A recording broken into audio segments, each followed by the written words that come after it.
Ito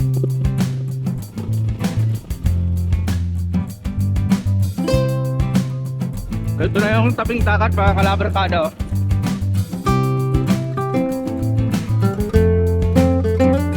Pag napunta ka dito sa amin, ito na yung makikita mong view. Pag mula doon sa may basketball ring na yan, dyan kami bumibilo, tatakbo kami. Tapos dito kami tumatalon papunta dyan. Ito na.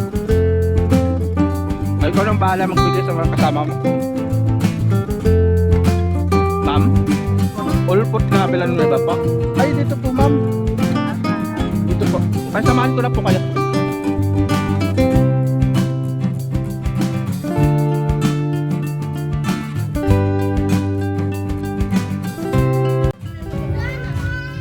Kaya, talaga makuha mo yung anak mo. Halika na na. Brum-brum na tayo nakang. Bro, Nga. magmotor tayo. Magmotor tayo itim. Yung itim, yung itim, yung itim.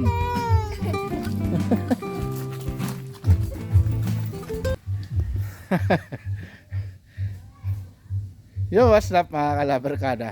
So, kita nyo pala yung kanina, yung bata. Bali, anak kasi ni Karen yun. Napakahilig sa motor. Kaya, gustong gusto niyang sumama sa akin pag ganun na pinapaandar ko itong motor. Tapos, pag ganun na napaandar ko na yung motor, ayaw na sumama sa nanay. Gusto niya na, dito na lang sa motor. So yun mga kalabarkada, no? Magandang hapon sa inyong lahat pala at welcome back again sa ating panibagong video. At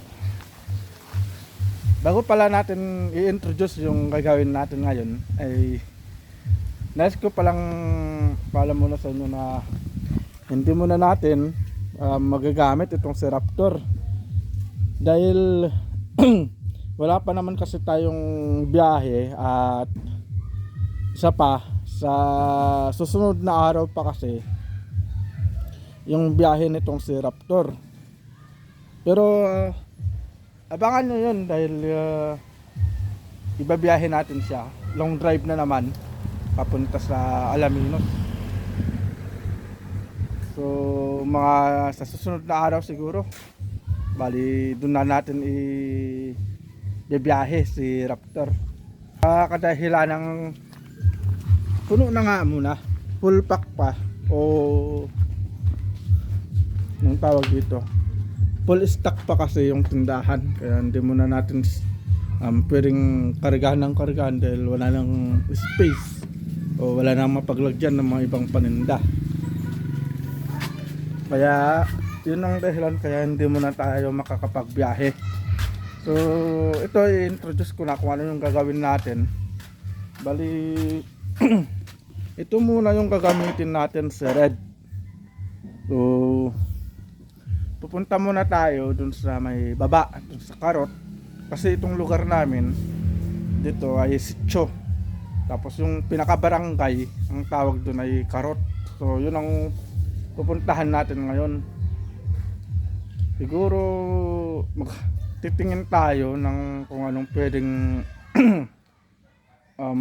bilhin na ulam o kaya titignan natin kung mababaw man yung tubig o malalim, kasi pag ganun na mababaw, maaari sigurong umaga o hapon ng babaw pupunta tayo para manguha ng tinatawag namin dito na biyat-biyat saka babang kalanang. Pero sa ngayon titignan lang muna natin, susurvey natin kung anong oras yung babaw. At bali ito na lang kasi yung gagamitin natin para makapag-vlog pa tayo dun sa baba o kaya makapag-ikot-ikot pa tayo, kasi mas matipid ng konti ito kung nakasingle kaysa dun sa si Raptor na may nakakabit ng kulong-kulong. Pero pag wala sanang nakakabit na kulong-kulong si Raptor, mas matipid talaga siya. So alright mga kalabarkada, no? So bali ang oras pala natin ay alas 4 ng hapon. So tamang-tama para hindi masyadong mainit pag ganun na babiyahe tayo o magmumotor tayo papunta doon sa baba. Alright mga kalabarkada, so kita-kits tayo doon para makita nyo, makapaglibot-libot tayo doon sa Barangay Karot. Alright mga kalabarkada, papunta na pala tayo doon sa may Karot.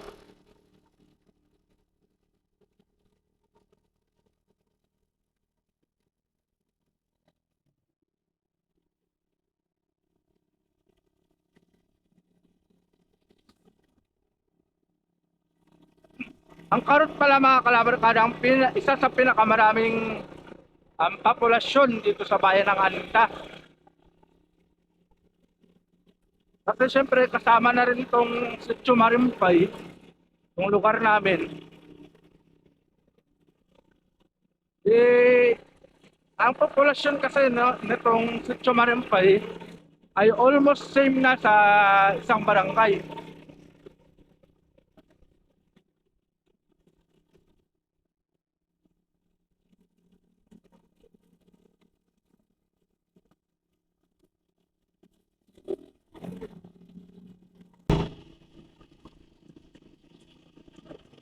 Dito pala tayo dadaan mga kalabarkada sa papunta dito sa may plaza.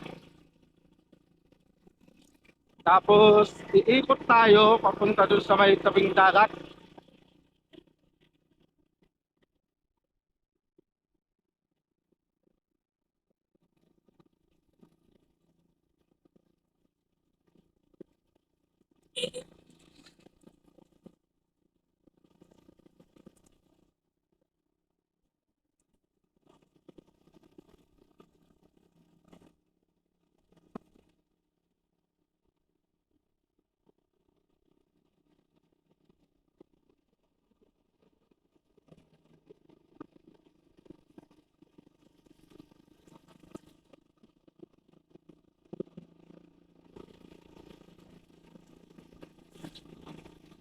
Para makita pala natin kung anong oras yung babaw.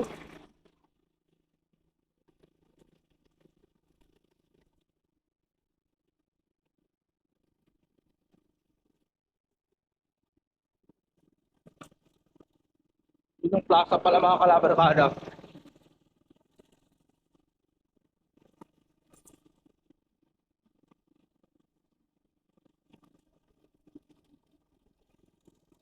Tapos dito, sa kanan, yan ang papunta sa may Karot National High School.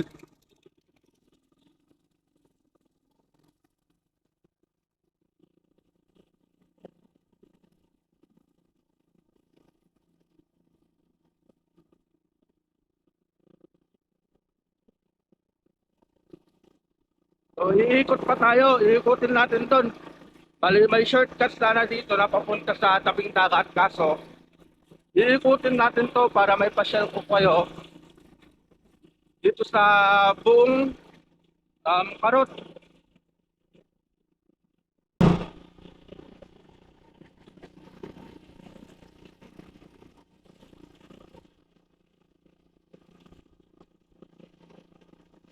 Pakaganda na ng daan dito. Bali dati-dati kasi hindi yan simentado. Pero ngayon simentado na oh.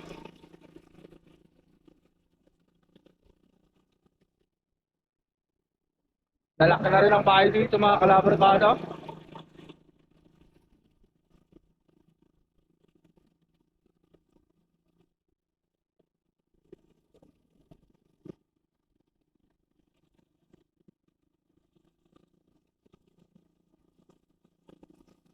Ayun mga kalabarkada, na tatanaw ko na yung tabing dagat.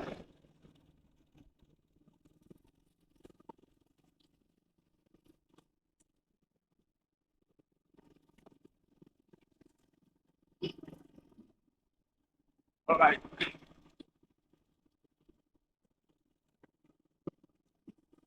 Ito na yung tabing dagat mga kalabarkada. Pero ang problema, malalim pa. Malalim pala pag ganitong hapon. Baka sa umaga siguro, Yun siguro yung babaw ng tubig.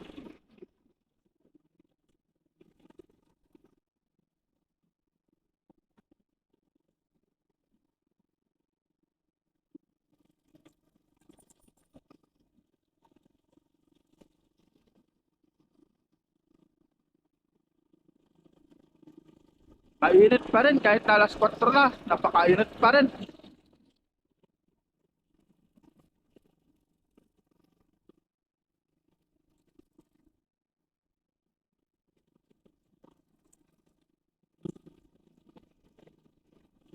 Ito pala yung tinatawag nilang Purok 4 o Purok Venus. Bali, ito talaga yung lugar kung saan ako lumaki. Itong mismong itong purok na to.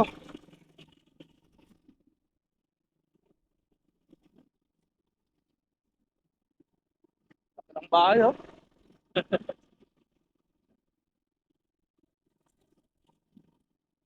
So, ito pala yung sapat namin sa compound namin dati.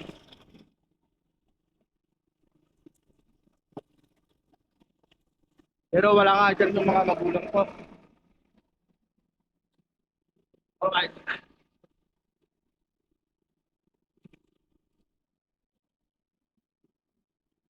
Lagi pala tayo nagpa-vlog dito sa may Pantalan pero pupunta ulit natin.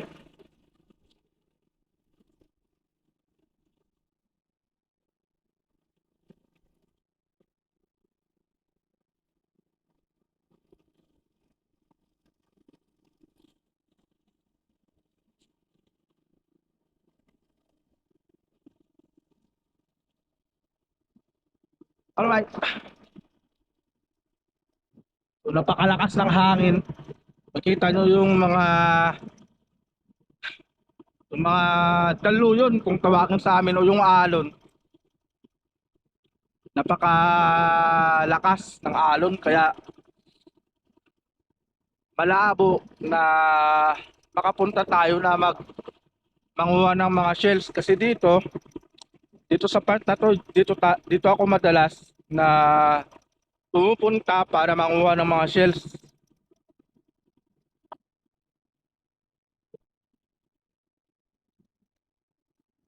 So haharapin natin itong Barangay Karot kasi nandito tayo sa may kung tawagin namin ay Pantalan.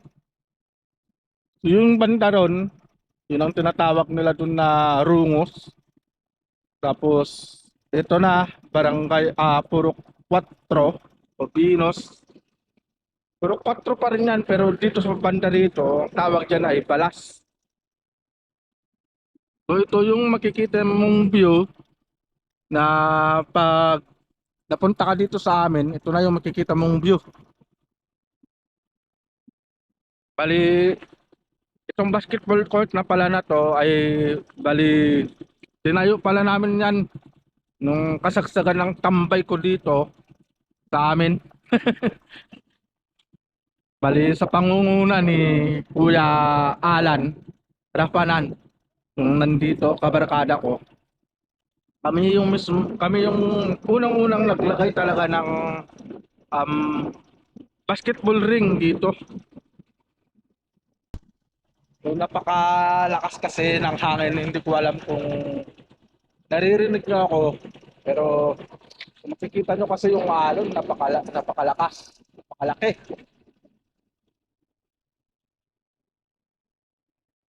Nasira na rin pala to. Ah, nadaanan siguro ng truck to. Laki oh, basag.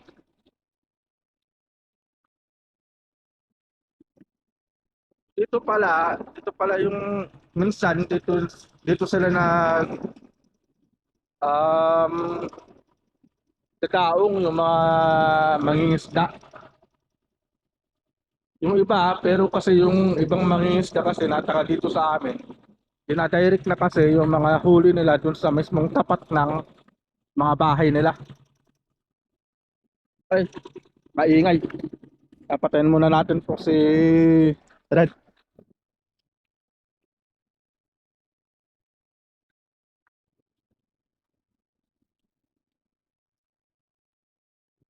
napakataas ng tubig ngayon. Kaya malabo na makapunta tayo na manguha ng shells. Pero try natin sa susunod na araw. Gawa nga nung maraming nagtatanong sa akin na bakit hindi na raw ako nagpupunta sa dagat para mamana.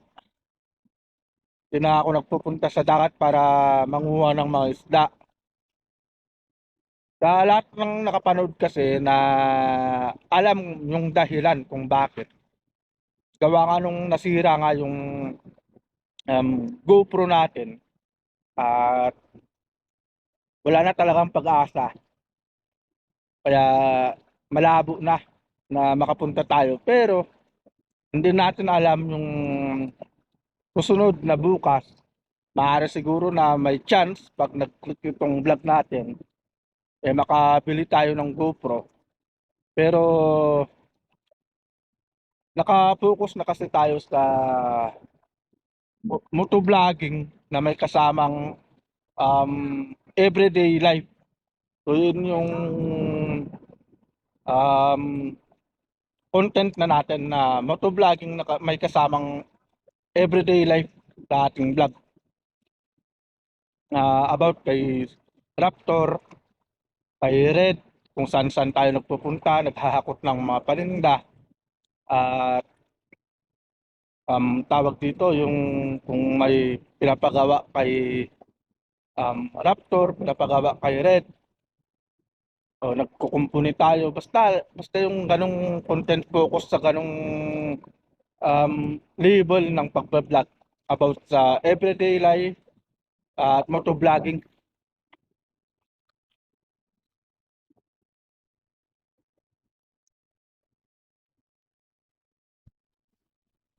Share ko lang pala sa inyo mga kalabarkada yung gawain ko nung bata ako, no? Magmula, magmula doon sa may basketball ring na yan, diyan kami bumibelo, tatakbo kami dito, tapos dito kami tumatalon papunta dyan. Pero nun kasi, napakalinis nito, kulay blue pa talaga yung dagat dito, hindi ganito. Kahit na maalon, makikita mo talaga kulay blue pa rin siya. Dami namin nun, nagtatalunan kami dito.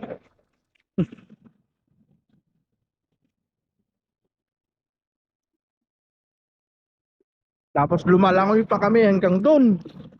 Lalangoy kami hanggang dyan. Minsan, pag trip naman namin, pag maliligo kami, pumupunta kami doon para manguha ng mga shells kasi may mga corals pa kasi dati dyan. Sa part na yan,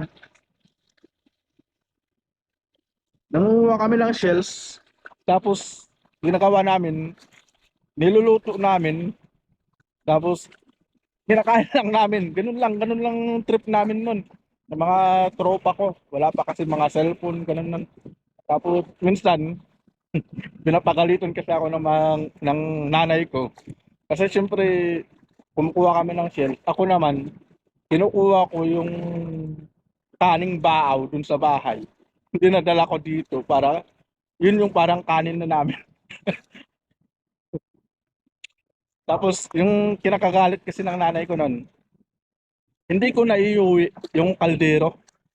Hindi ko na nabibitbit sa uwi. Kaya kahit na gabi na, pinababalik sa akin nung binabalikan ko yung kaldero para iuwi lang sa bahay. Alright mga kalabarkada, so ikot pa tayo. Ikot pa tayo papunta dun sa may balas. Ikutin pa natin siyang ganun. Tapos didiretso tayo papunta dun sa Minas para makita nyo naman tinatawag nilang plant o yung dun sa taas ng barangay. Kasi ito yung seaside. Tapos dun naman sa banda ron, sa tinatawag naming Minas, sandun naman yung mga taniman talaga ng mga palay. So, iikot tayo. Ibibigay lang ako.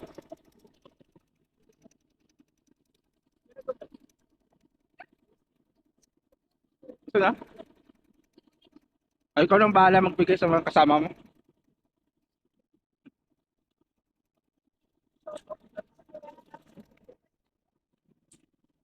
Hindi ko alam kung kasya yan. Yan lang kasi nadala ko eh. Sige, salamat.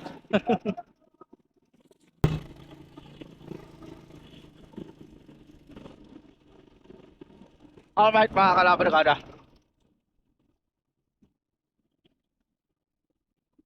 Ito pala yung papunta dito sa may balas. Oo, ito na mismo. Balas na to.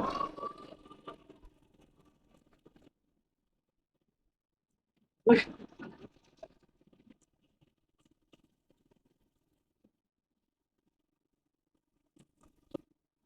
ganda na mga kubo-kubo nila dito sa may tabing dagat oh.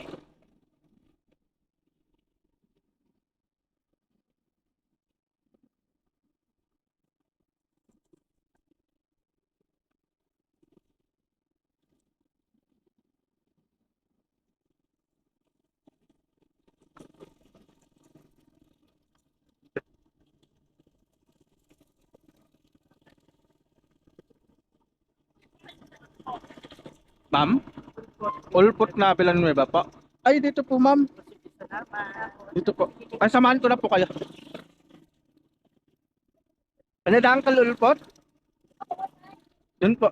Sige ma'am, samahan ko na lang po kayo.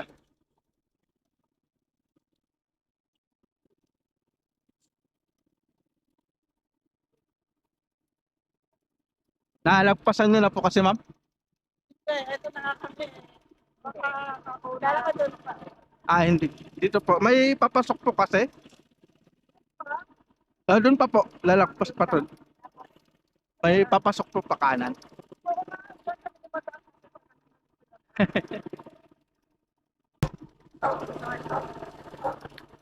Medyo napalayo na po kayo ma'am. Tayo Med- dumaan sa may kalsada. Ganun po.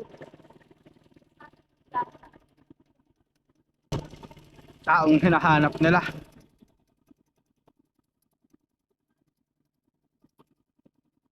Ma'am, ito po, pakanan po.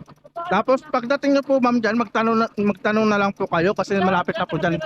Nasa harapan lang po dyan, yung may tricycle po.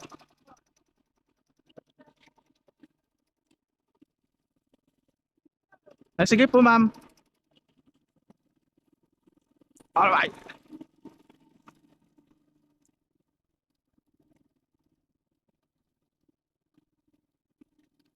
Di pa naman pala ako naliligaw dito sa amin. Alam ko pa naman pala.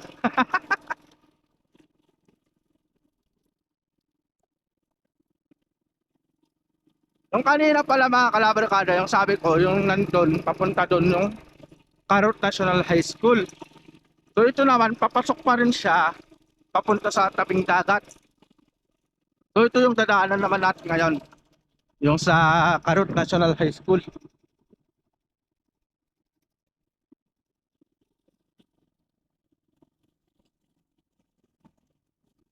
Ada.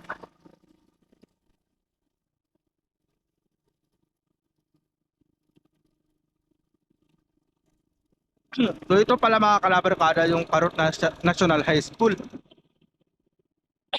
Na-vlog ko na rin to nung nakaraan. Sorry. I-vlog ko na rin pala yan nung nakaraan nung pumunta tayong hinatid natin si Milay.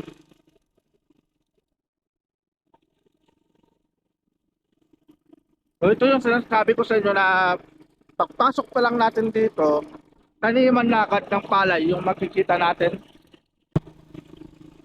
Kasi ito yung tinatawag naming minas. So, taniman ng palay. Mostly kasi mga tao dito sa Minas, mga magsasaka.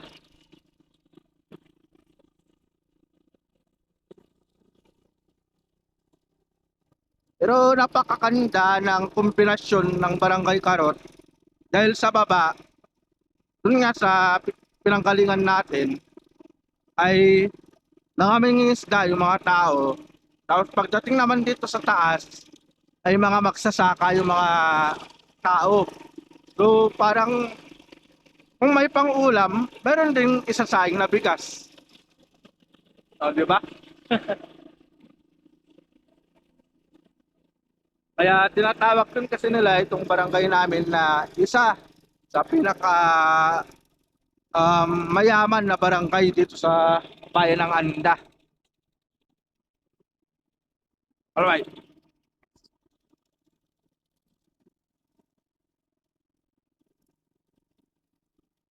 Kikita nyo, napakalawak ng taniman ng palay. Oh, oh, ang ganda nito. Oh. Yung kubo nilagay sa taas tapos dinagyan ng semento sa baba. Galing.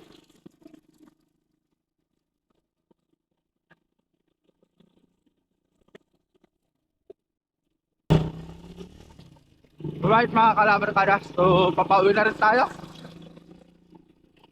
Ganda yung ginawa natin, naglibot-libot lang tayo.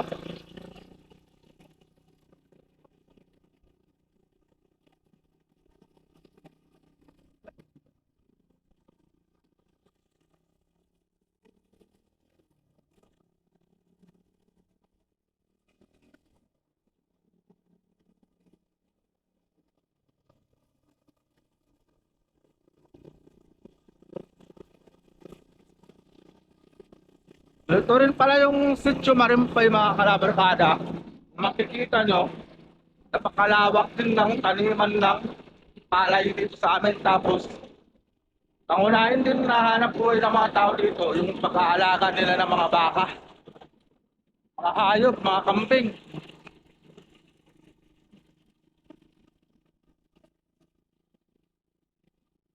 So, shoutout nga pala kay Bayaw Jubit Kaalim. Ito na yung bahay mo, Bayaw.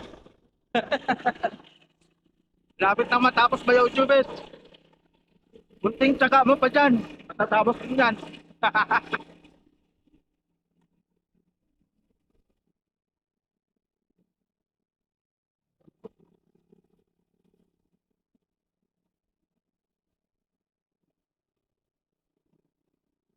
Alright.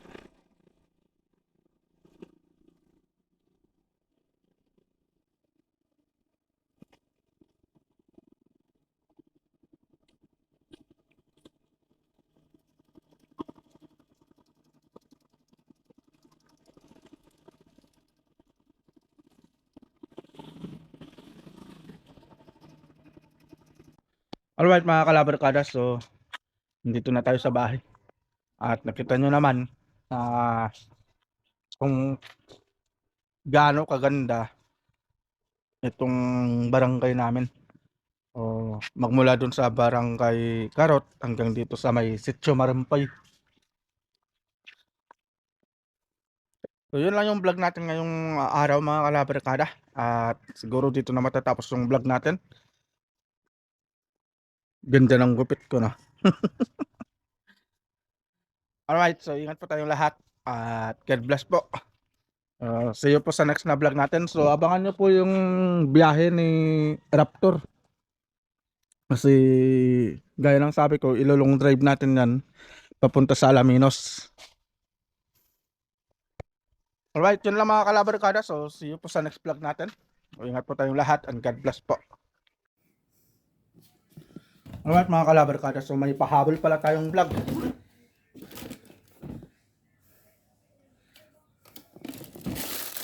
Bali may isang subscribers tayo nagpunta dito sa bahay. Kaya hindi agad natapos tong vlog natin. So, may humahabol humahabol. Ayan, so may Crison pala subscribers natin. Ganyan. Ay, oh.